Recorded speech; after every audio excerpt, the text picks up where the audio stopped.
استنادا لأحكام المادة 1 على 6 من قانون الأسلحة رقم 51 لسنة 2017،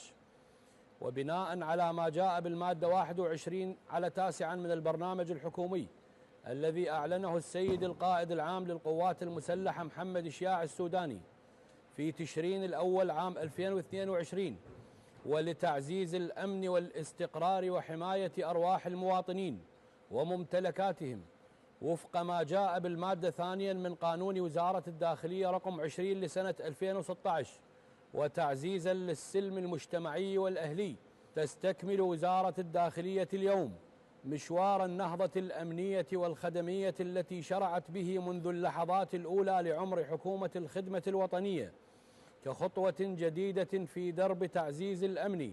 وإنفاذ سلطة القانون المتعلقة بإنهاء ظاهرة السلاح المنفلت خارج نطاق المؤسسات الأمنية والقانونية. وبناء على ما تقدم، تعلن وزارة الداخلية المباشرة بتسجيل الأسلحة الشخصية للمواطنين الكرام من خلال الاستمارة الإلكترونية التي تم إطلاقها عبر بوابة أور بمركز البيانات الوطني في الأمانة العامة لمجلس الوزراء في مراكز التسجيل البالغ عددها 697 مركزا في 15 محافظة عراقية لتسلم تراخيص حيازة السلاح فقط دون حمله،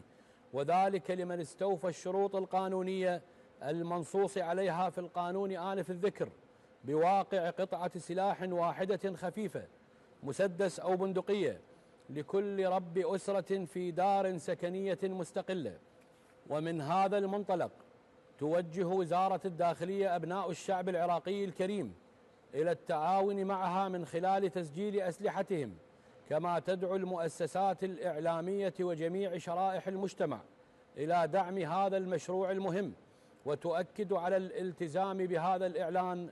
لتجنب الوقوع تحت طائلة القانون، والله ولي التوفيق.